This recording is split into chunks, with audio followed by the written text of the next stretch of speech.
Well, my name is Sarah, and as you guys have seen, I have a bunch of fish. We used to live in Phoenix, where I had the great opportunity to distribute a lot of fish. I didn't breed nearly as much as I distributed. I worked with some great local breeders, and I my niche was shipping because a lot of people, it's very scary if you've never done it before, and it's really worrisome because you spend a lot of time and effort growing your fish out. There's nothing worse than sending it into the black abyss and hoping that somebody else gets it and it's still alive. So today I just wanted to talk a little bit about shipping, and I wanted to talk about what I do and why I do it, as well as kind of give a plug. We have a lot of people who have donated some fish to our new member program. So if you are not a paid AKA member, if you've never been a paid AKA member, if you join the AKA for the cost of shipping, we will send you a fish. It's pretty easy. Just let us know. So let me show you a little bit what I'm doing. I'm going to be shipping a very young pair of Gardneri Massaget and then some fry of striatum, because I don't have a lot of fish right now. So I dig deep when I do send out. So I'm going to switch you guys over.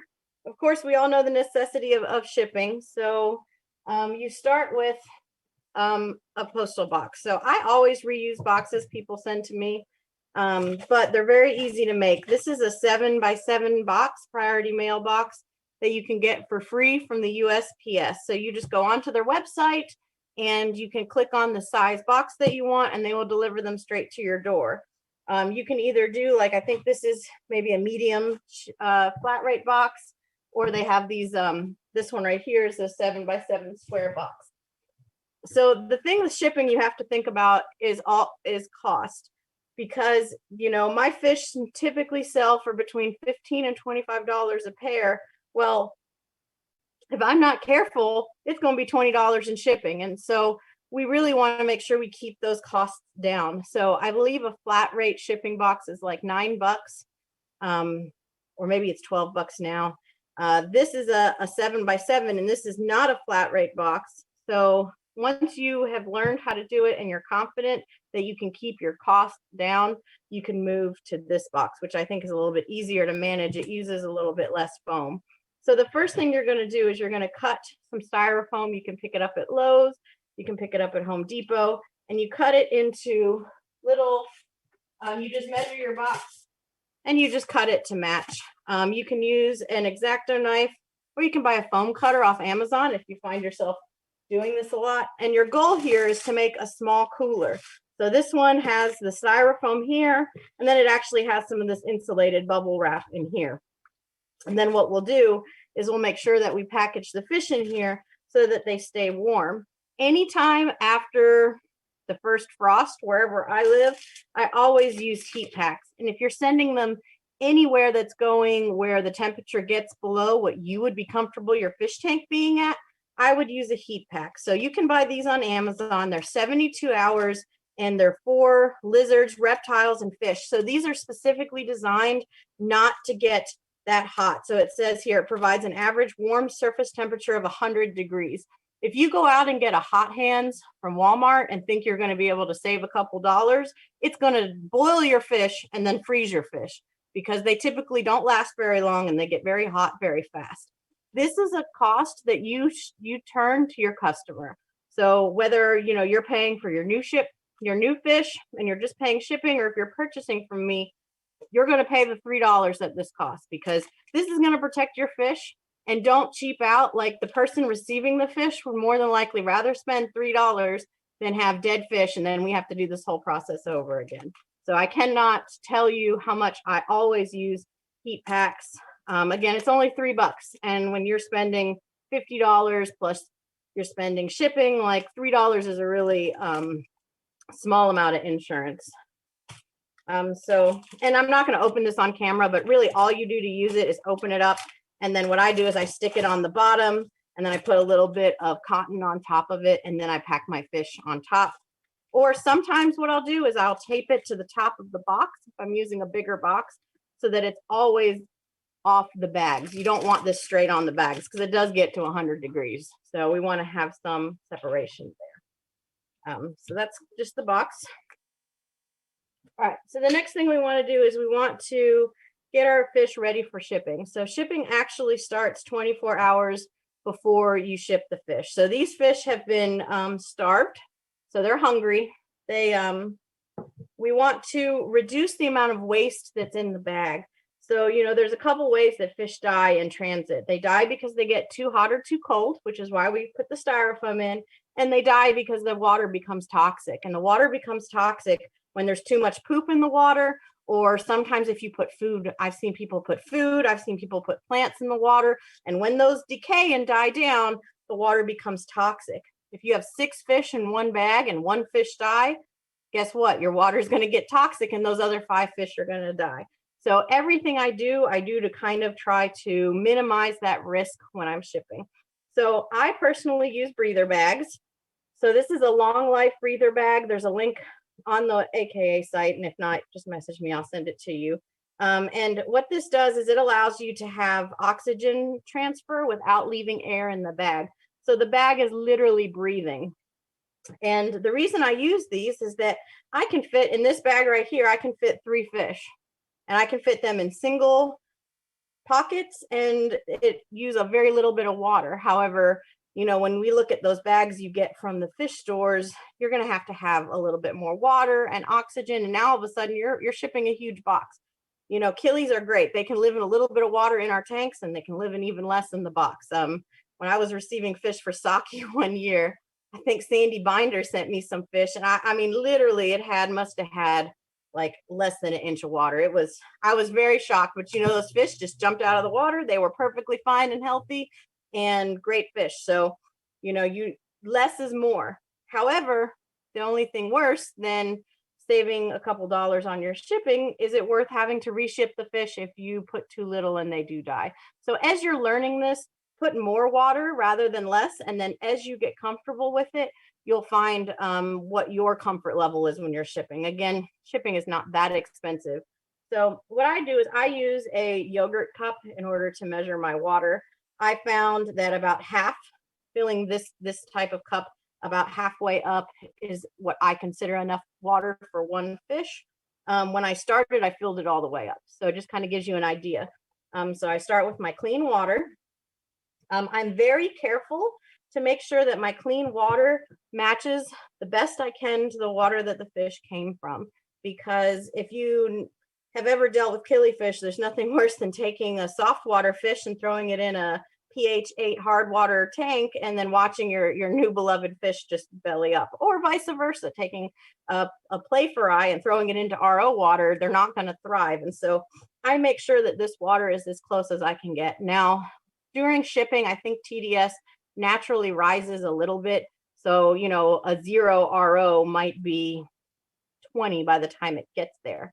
I will say never, never, never ship in pure RO water, because RO water has a TDS of 0, which means there's no buffer. So all it takes is one little nudge one way or the other, and you're going to have a pH spike, which will cause your fish to fail. So if you have fish you keep in straight RO water, make sure you're using aged water, or make sure that you mix it a little bit with tap. So even in Phoenix, where I had terribly hard water, I always mixed 1 part tap to 2 parts RO when I was shipping, because you don't want to risk having those fish get stuck in a swing. So anyway, I fill my yogurt container up, and then I get my little net.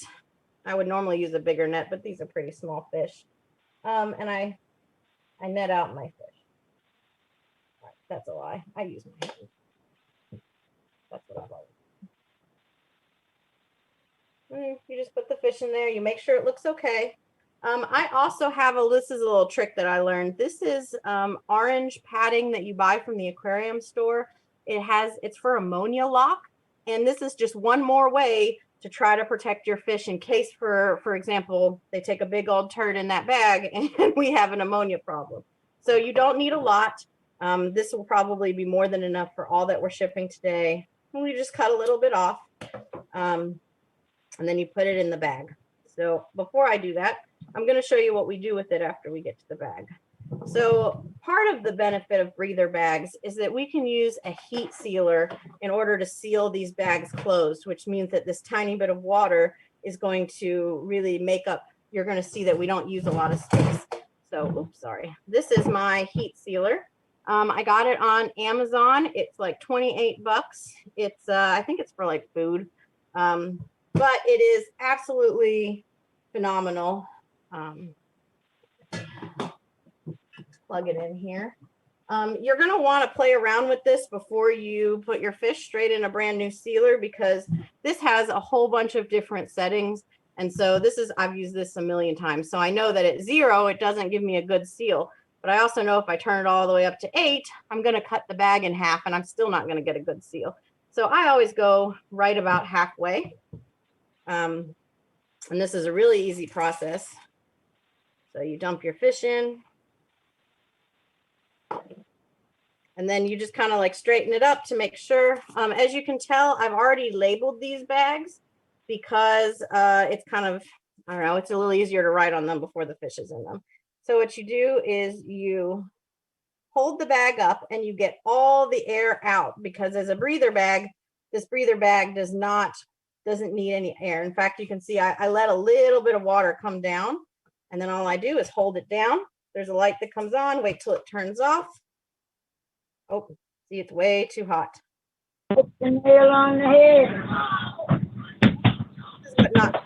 So, see, it closed the bag and it created a seal, but it severed the bag in half. So now I have to get another bag in order to do the rest of them. But this gives you an idea of how it works. I always double seal them, because this seal, if it has a leak in transit, there's not a lot of water here, so there's not a lot of wiggle room. So I will not continue to do the rest of the fish here on camera since I've messed the bag up, but I can continue on showing you in general. So this is a breather bag, which means that your oxygen is being transferred through the plastic. So you can't, for example, take this bag full of fish and this bag full of fish and put them on top of each other, because the plastic is going to touch each other and there's not going to be room for air to breathe. So an important thing when you're packing these fish is always to have some sort of paper in between. I use old newspaper. I use shipping paper from Amazon. This box came from Mike Epp.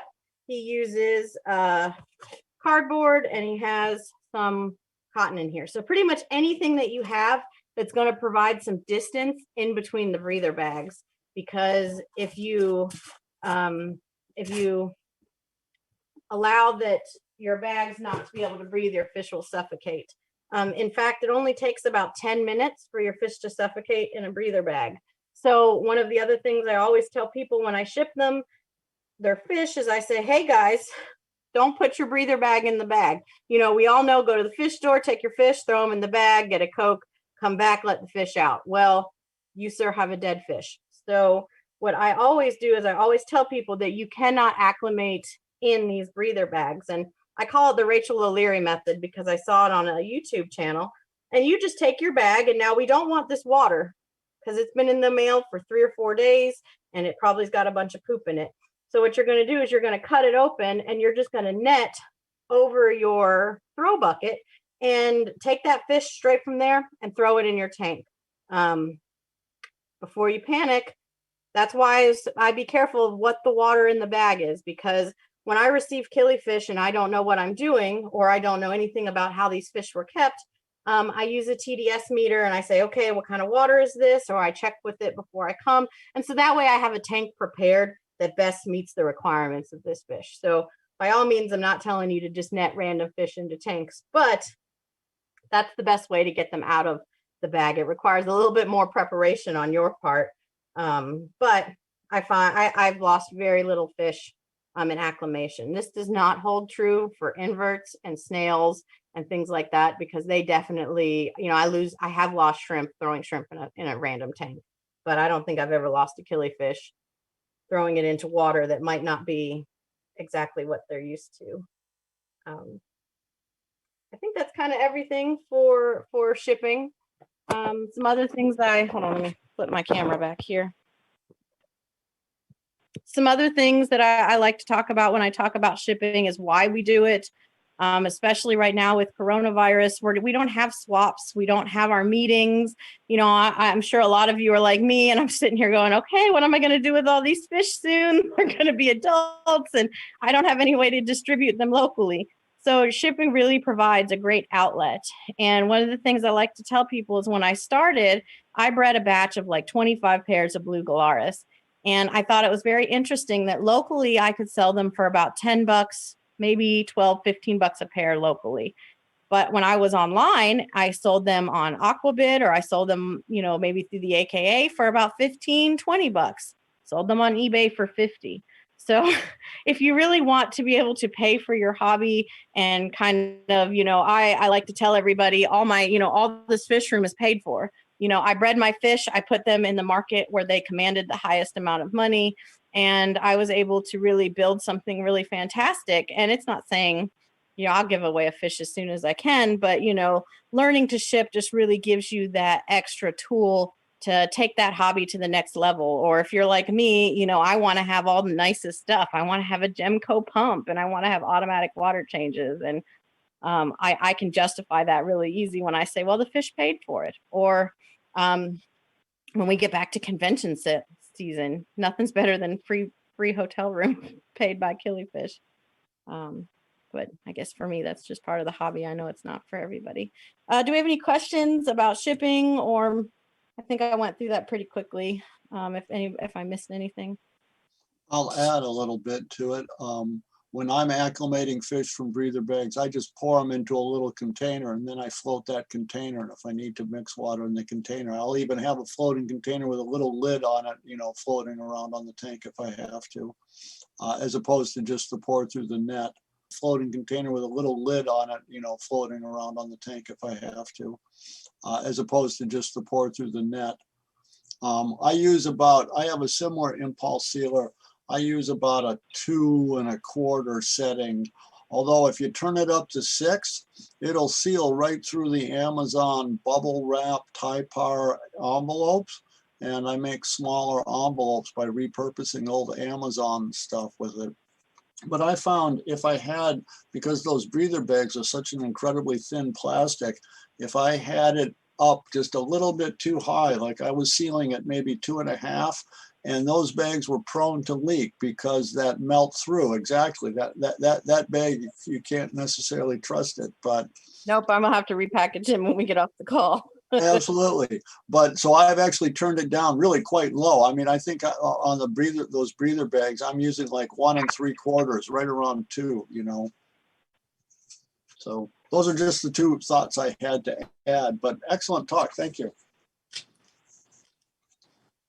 Sarah, what are your opinions about the different types of breather bags? I have never used one. I've received them, so I know about the no acclimating, but what have you found for the different types, or what would you recommend?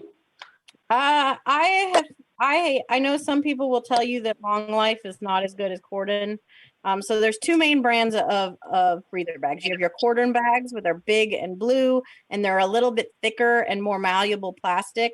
I think they run like 35 cents a bag. Now my Long Life bags are like 7 or 8 cents a bag. So they're significantly cheaper, and I get them directly from China. So I go to eBay and I order the ones that take 6 weeks. So I literally get the cheapest ones.